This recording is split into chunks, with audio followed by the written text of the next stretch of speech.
सबसे पहले हम बात करेंगे miniature paintings in south India के बारे में।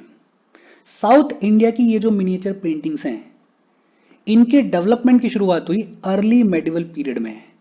साउथ इंडिया के अंदर ये जो मिनिएचर पेंटिंग्स हैं, ये डेवलप होने की शुरुआत हुई इन दी अर्ली मेडिवल पीरियड। और साउथ इंडिया की ये जो मिनिएचर पेंटिंग्स हैं, इनमें हैवी यूज ऑफ गोल्ड देखने को मिलता है। जैसे गोल्ड की कोटिंग बहुत हैवीली देखने को मिलती है साउथ इंडिया की मिनिएचर पेंटिंग्स में।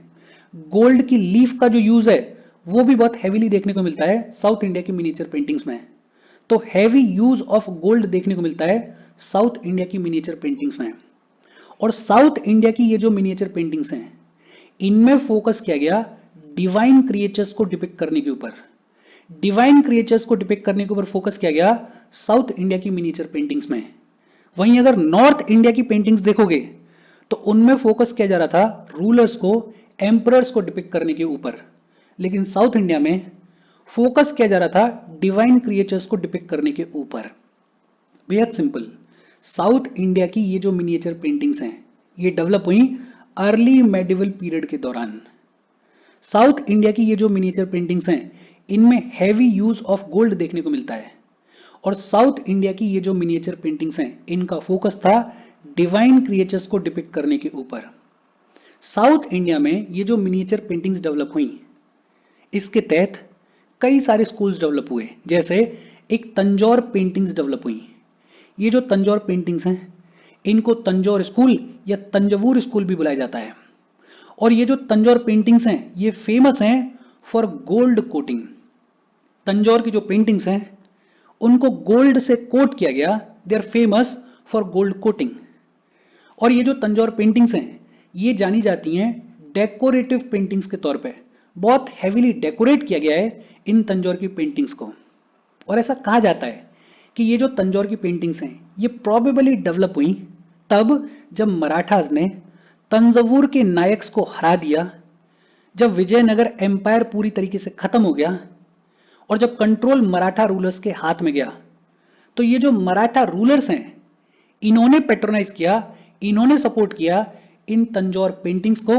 और इन मराठा रूलर्स के सपोर्ट से डेवलप हुई तंजौर की पेंटिंग्स। ये जो तंजौर की पेंटिंग्स हैं, इनको मोस्टली बनाया गया है ग्लास के ऊपर और वुडन प्लैंक्स के ऊपर। तंजौर की जो पेंटिंग्स हैं, इनको मोस्टली बनाया गया है ग्लास के ऊपर और वुडन प्लैंक्स के ऊपर। वुडन प्लैंक्स को क्या बुलाया जाता था? वुडन प्लैंक्स को पलघाई पदम बुलाया जाता था। वुडन प्लैंक्स को क्या बुलाया जाता था? पलघाई पदम बुलाया जाता था। साउथ इंडिया में ये जो तंजौर पेंटिंग्स डेवलप हो रही थी, इनको मोस्टली ग्लास और वुडन प्लैंक्स के ऊपर बनाया जाता था। वहीं नॉर्थ इंडिया में अगर देखें तो उस दौर में नॉर्थ इंडिया में जो पेंटिंग्स बनाई जा रही थी, उनको बनाया जा रहा था कपड़े के ऊपर या फिर वेलम के ऊपर। लेकिन साउथ इंडिया में ये जो तंजौर पेंटिंग्स हैं, ये मोस्टली बनाई जा रही थी ग्लास के ऊपर और वुडन प्लैंक्स के ऊपर। ये जो तंजौर पेंटिंग्स हैं, इनमें ब्रिलियंट कलर पैटर्न्स देखने को मिलते हैं। कलर पैटर्न्स बहुत ब्रिलियंटली यूज किए गए हैं इन तंजौर की पेंटिंग्स में। और तंजौर की पेंटिंग्स में गोल्ड कोटिंग के साथ साथ गोल्ड लीफ का भी यूज देखने को मिलता है। ये जो तंजौर पेंटिंग्स हैं, इनको सरकार ने जीआई स्टेटस दे दिया है। सरकार ने जीआई स्टेटस दिया हुआ है इन तंजौर की पेंटिंग्स को। ये जो तंजौर की पेंटिंग्स हैं, इनमें डेकोरेशन के पर्पस के लिए जेमस्टोन्स को यूज किया गया है और ग्लासेस को यूज किया गया है। मतलब लार्जर देन लाइफ इमेजेस दिखाने के लिए जेमस्टोन्स को यूज किया गया डेकोरेशन के लिए और ग्लासेस को यूज किया गया डेकोरेशन के लिए। तंजौर स्कूल में ज्यादातर जो पेंटिंग्स बनाई गई, उनमें भगवान कृष्ण को स्माइल करते हुए दिखाया गया है। स्माइलिंग कृष्णा को दिखाया गया है। और ये जो तंजौर पेंटिंग्स हैं, ये अपने जेनिथ पे पहुंचेंगी, ये अपने टॉप पे पहुंचेंगी अंडर महाराजा सरफोजी सेकंड। महाराजा सरफोजी सेकंड, जो कि एक मराठा डायनेस्टी के रूलर थे, उनके अंडर ये जो तंजौर पेंटिंग्स हैं, ये अपने टॉप पे पहुंचेंगी। ये जो पेंटिंग आप देख रहे हो, ये पेंटिंग है तंजौर स्कूल की पेंटिंग। ये पेंटिंग है तंजौर पेंटिंग। बहुत सिंपल और इजी सी बातचीत है। एक बार फिर से देखते हैं तंजौर पेंटिंग्स की खास बात क्या है। एक तो ये जानी जाती हैं अपनी गोल्ड की कोटिंग के लिए। ये जो तंजौर पेंटिंग्स हैं, ये डेकोरेटिव पेंटिंग्स हैं। ये जो तंजौर पेंटिंग्स हैं, इनको पैटर्नाइज किसने किया? मराठा रूलर्स ने पेट्रोनाइज किया तंजौर पेंटिंग्स को। तंजौर पेंटिंग्स को बनाया गया ग्लास के ऊपर और वुडन प्लैंक्स के ऊपर। तंजौर पेंटिंग्स में ब्रिलियंट कलर पैटर्न्स देखने को मिलते हैं। तंजौर पेंटिंग्स को सरकार ने जीआई स्टेटस दिया हुआ है। और लार्जर देन लाइफ इमेजेस दिखाने के लिए तंजौर पेंटिंग्स में जेमस्टोन्स को यूज किया गया है और ग्लासेस को यूज किया गया है। ये जो तंजौर पेंटिंग्स हैं, इनमें जो भी पेंटिंग्स बनाई गई उनमें से ज्यादातर पेंटिंग्स में भगवान कृष्ण को स्माइल करते हुए दिखाया गया है। और ये जो तंजौर पेंटिंग्स हैं ये अपने टॉप पे पहुंचेंगी, अपने जेनिथ पे पहुंचेंगी महाराजा सरफोजी सेकंड के अंदर, जो कि मराठा डायनेस्टी के रूलर हुआ करते थे। बहुत सिंपल और इजी सी बातचीत है। ये छोटी छोटी चीजें एक पेज पे लिखते चलो और इसको 2-4 बार रिवाइज करोगे तो ये सारी चीजें आपके दिमाग में सेट हो जाएंगी। हम आगे बढ़ें उससे पहले वीडियो पे लाइक के बटन को दबा दो। लाइक दबाना जरूरी है बिकॉज यूट्यूब ऐसे ही फंक्शन करता है। जब आप वीडियो पर लाइक के बटन को दबाते हो तो यूट्यूब वीडियो को कंसिडर करता है और थोड़ा सा पुश कर देता है। तो लाइक का बटन दबा दो, शेयर कर दो अपने सोशल मीडिया हैंडल्स पे, व्हाट्सएप वगैरह पे अपने फ्रेंड्स को। जो भी लोग इसमें इंटरेस्टेड हैं, इससे रिलेटेड पढ़ाई कर रहे हैं, उनको शेयर कर दो। अगर चैनल को सब्सक्राइब नहीं किया तो फॉर श्योर चैनल को सब्सक्राइब कर लो। और अगर आप केपेबल हो, हेल्प करना चाहते हो, तो आप हमें हेल्प कर सकते हो by clicking on the join button, या फिर आप कंट्रीब्यूट कर सकते हो क्यूआर कोड को स्कैन करके। साउथ इंडिया में एक तो तंजौर पेंटिंग्स डेवलप हुई और दूसरा मैसूर पेंटिंग्स डेवलप हुई। और ये जो मैसूर पेंटिंग्स हैं इनको सपोर्ट किया मैसूर प्रोविंस के रूलर्स ने। और ये जो सपोर्ट है ये ब्रिटिश एरा तक चलता रहेगा। ये जो मैसूर पेंटिंग्स हैं इनको सपोर्ट किया मैसूर प्रोविंस के रूलर्स ने। और मैसूर पेंटिंग्स की मेजर थीम क्या थी? हिंदू गॉड्स और गॉडेसेस को डिपिक्ट किया गया इन मैसूर पेंटिंग्स में। और यूनिक बात क्या थी मैसूर पेंटिंग्स की कि हर एक पेंटिंग में 2 या 2 से ज्यादा फिगर्स दिखाए गए हैं। 2 या 2 से ज्यादा फिगर्स दिखाए गए हैं हर एक पेंटिंग में। और इन 2 या 2 से ज्यादा फिगर्स में एक फिगर डोमिनेंट होता था in size and in colour. अच्छा, ये जो मैसूर पेंटिंग्स हैं ये पेंटिंग्स नॉर्थ इंडियन स्टाइल से काफी डिफर करती हैं इन टेक्निक। किन चीजों में डिफर करती हैं? ये जो मैसूर पेंटिंग्स हैं इनमें गैसो पेस्ट को यूज किया गया। गैसो पेस्ट क्या होता है? Gesso paste basically white lead powder, gamboge और ग्लू के मिक्सचर से बनता है। गैम्बोज बेसिकली एक येलो पिगमेंट होता है जो कि पेड़ से निकलता है। व्हाइट लेड पाउडर, गैम्बोज और ग्लू के मिक्सचर को जब तैयार किया जाता है तो जो पेस्ट बनता है उसको क्या बुलाया जाता है? गैसो पेस्ट बुलाया जाता है। ये जो गैसो पेस्ट है ये यूज किया गया मैसूर की पेंटिंग्स में। और मैसूर की पेंटिंग्स में म्यूटेड कलर्स देखने को मिलते हैं। वहीं अगर नॉर्थ इंडिया में देखोगे तो जो पेंटिंग्स बनाई जा रही थी उनमें बहुत वाइब्रेंट कलर्स यूज किए जा रहे थे, बट मैसूर पेंटिंग्स में म्यूटेड कलर्स देखने को मिलते हैं। अच्छा, चाहे तंजौर पेंटिंग्स की बात करें चाहे मैसूर पेंटिंग्स की बात करें, दोनों ही सेम सोर्स से ओरिजिनेट हुई हैं। दोनों ही ऐसा माना जाता है कि जो विजयनगर एम्पायर की पेंटिंग्स हुआ करती थी शुरुआत में, उन पेंटिंग से इंस्पायर हुई और फिर आगे जाके नायक पेंटिंग से इंस्पायर हुई। और इसी इंस्पिरेशन के साथ में ये जो तंजौर पेंटिंग्स हैं और मैसूर पेंटिंग्स हैं ये इवेंचुअली डेवलप हुई। तो तंजौर और मैसूर पेंटिंग्स दोनों का ही सोर्स सेम माना जाता है। इनिशियली ये इंस्पिरेशन ले रहे थे विजयनगर एम्पायर की पेंटिंग से और फिर लेटर ऑन ये इंस्पिरेशन ले रहे थे नायक पेंटिंग से। मैसूर पेंटिंग्स की कहानी क्या है? एक तो ये जो मैसूर पेंटिंग्स हैं इनको पैट्रोनाइज किया मैसूर प्रोविंस के रूलर्स ने। मेजर थीम के तौर पे हिंदू गॉड्स और गॉडेसेस को डिपिक्ट किया गया इन मैसूर पेंटिंग्स में। यूनिक पार्ट क्या था कि ये जो मैसूर पेंटिंग्स हैं इनमें हर एक पेंटिंग में 2 या 2 से ज्यादा फिगर्स को दिखाया गया और इन 2 या 2 से ज्यादा फिगर्स में एक फिगर डोमिनेंट होती थी। नॉर्थ इंडियन स्टाइल से ये जो मैसूर पेंटिंग्स हैं ये टेक्निक में सिग्निफिकेंटली डिफर करती हैं। मैसूर पेंटिंग्स में गैसो पेस्ट को यूज किया गया।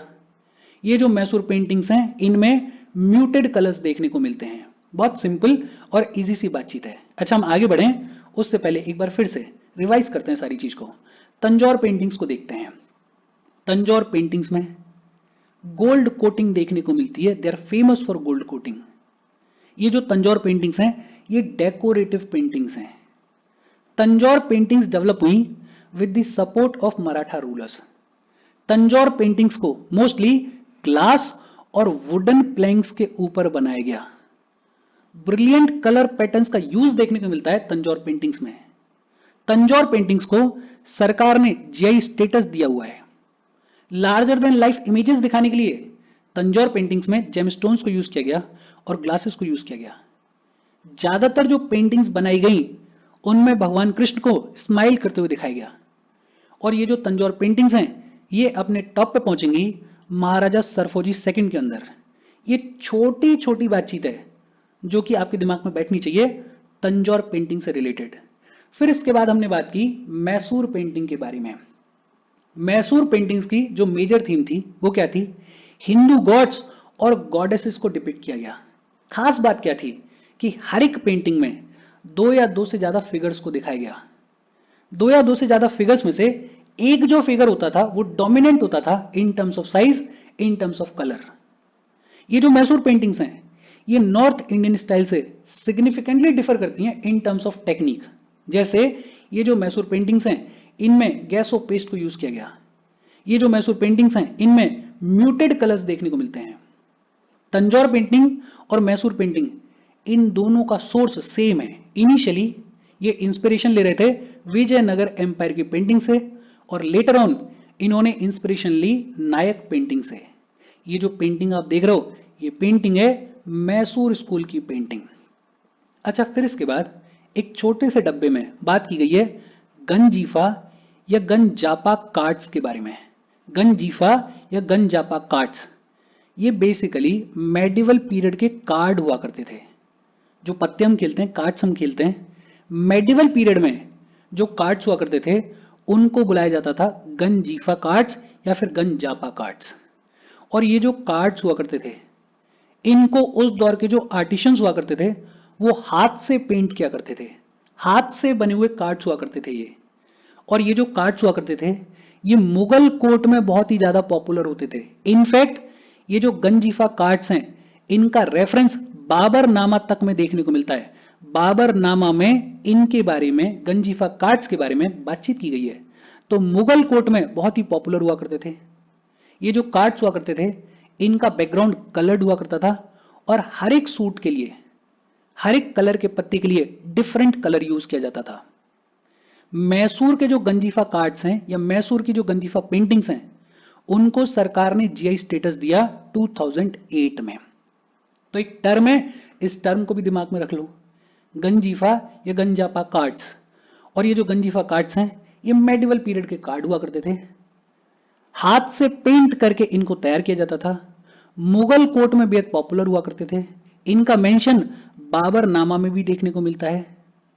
और ये जो कार्ड्स हैं, जो मैसूर वाले गंजीफा कार्ड्स हैं, पेंटिंग्स हैं, उनको सरकार ने जीआई स्टेटस कब दिया? 2008 में दिया। और फिर इसके बाद बात आती है कि हमने मुगल मिनिएचर्स के बारे में पढ़ लिया, राजस्थानी आर्ट के बारे में पढ़ लिया, तंजौर पेंटिंग्स के बारे में पढ़ लिया और पर्शियन पेंटिंग्स के बारे में भी बातचीत हमने की। इन चारों के बीच में डिफरेंसेस क्या हैं? अगर बात करें स्टाइल और टेक्निक की तो हमने पढ़ा कि ये जो मुगल मिनिएचर्स हैं इनमें पर्शियन, इंडियन और इस्लामिक आर्टिस्ट का इन्फ्लुएंस देखने को मिलता है। तो ये जो मुगल मिनिएचर्स हैं ये फ्यूजन है, ये मिक्स है पर्शियन आर्ट का, इंडियन आर्ट का और इस्लामिक आर्ट का। मुगल मिनिएचर्स में फोकस किया गया नेचुरलिज्म के ऊपर और मुगल मिनिएचर्स के तहत बहुत सारे लैंडस्केप पोर्ट्रेट्स को भी तैयार किया गया।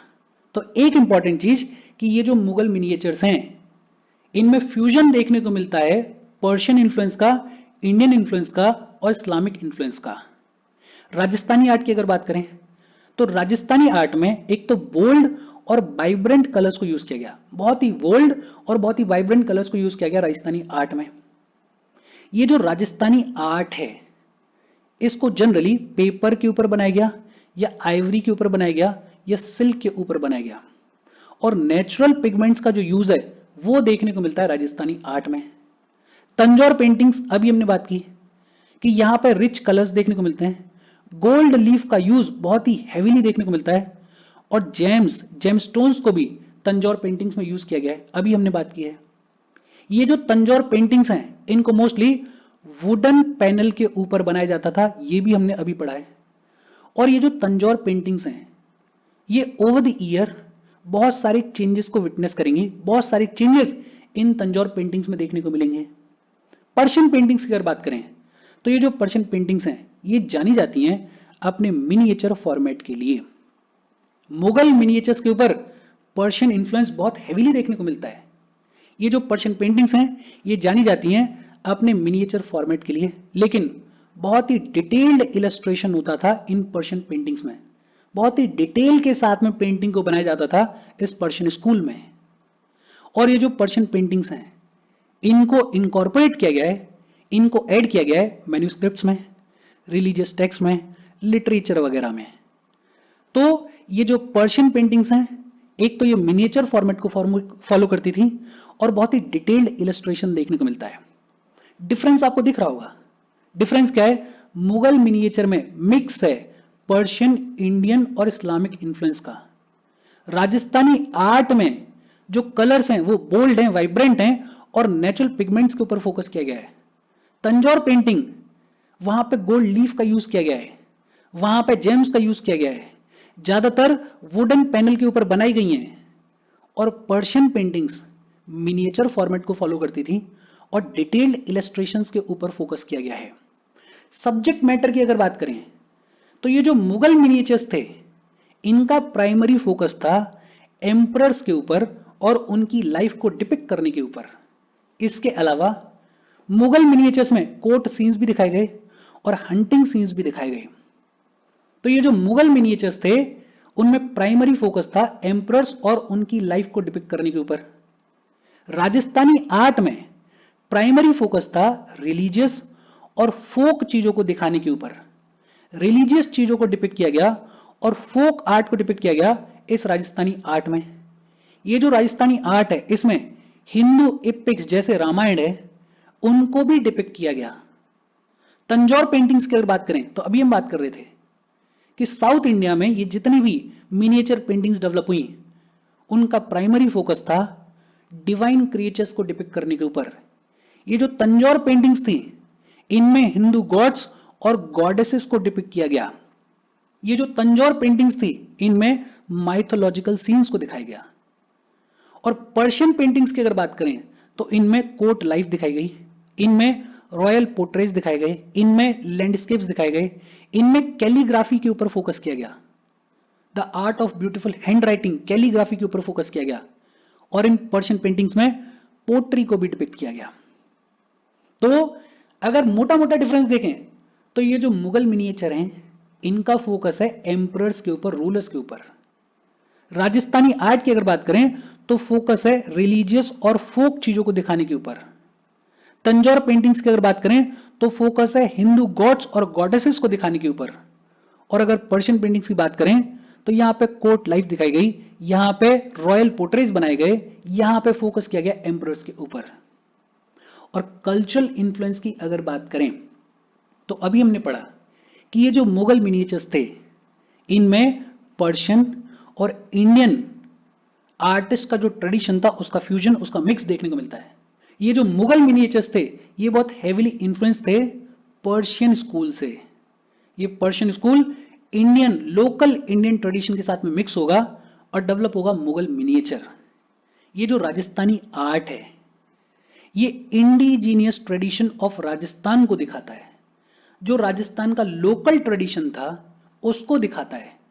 और ये जो राजस्थानी आर्ट है इसमें कई सारे रीजनल स्कूल्स भी डेवलप हुए, जैसे मेवाड़, जैसे मारवाड़, उन सब के बारे में हमने ऑलरेडी पढ़ लिया है।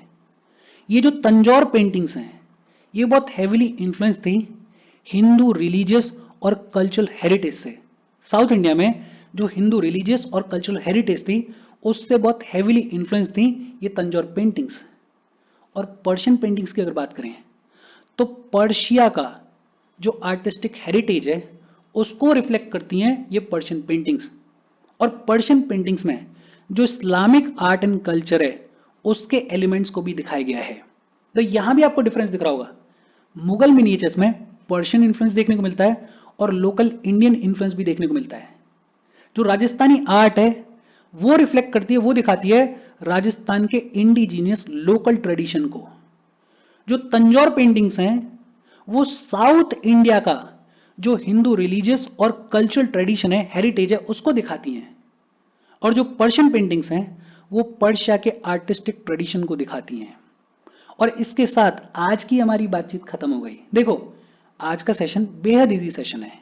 ये जो डिफरेंसेस हैं ये तो मुझे लगता है कि अभी आपको रट गए होंगे, बिकॉज ऐसा कुछ है नहीं, रॉकेट साइंस है नहीं, एक बार देखोगे एक बार में समझ में आ जाएगा। इनफ हमने पढ़ लिया है। बाकी हमने बात की गंजीफा कार्ड्स के बारे में, इसमें कुछ है ही नहीं। मेडिवल पीरियड के कार्ड्स हुआ करते थे, हाथ से पेंट किए जाते थे, मुगल कोर्ट में बहुत पॉपुलर होते थे। और जो मैसूर के गंजीफा कार्ड्स हैं उनको जीआई स्टेटस कब मिला? 2008 में मिला। मैसूर पेंटिंग के बारे में हमने बात की। अब मैसूर पेंटिंग में दो तीन चीजें याद रखनी है। मेजर थीम क्या है? हिंदू गॉड्स और गॉडेसेस को डिपिक्ट करना। दूसरा, हर एक पेंटिंग में दो या दो से ज्यादा फिगर्स देखने को मिलते हैं। नॉर्थ इंडियन स्टाइल से सिग्निफिकेंटली ये जो मैसूर पेंटिंग्स हैं ये अपने टेक्निक में डिफर करती हैं, बिकॉज यहां पे गैस और पेस्ट का यूज देखने को मिलता है, म्यूटेड कलर्स देखने को मिलते हैं। इससे पहले हमने बात की तंजौर पेंटिंग के बारे में, और यहां भी चार छह चीजें याद रखनी है। एक तो गोल्ड कोटिंग को बहुत हैवीली यूज किया गया है तंजौर पेंटिंग्स में। डेकोरेटिव पेंटिंग्स हैं, किसने सपोर्ट किया? मराठा रूलर्स ने सपोर्ट किया। इनको ज्यादातर क्रिएट किया गया ग्लास और वुडन प्लैंक्स के ऊपर। इनको जीआई स्टेटस भी मिला हुआ है। और ज्यादातर जो पेंटिंग्स हैं वो दिखाती हैं भगवान कृष्ण को स्माइल करते हुए।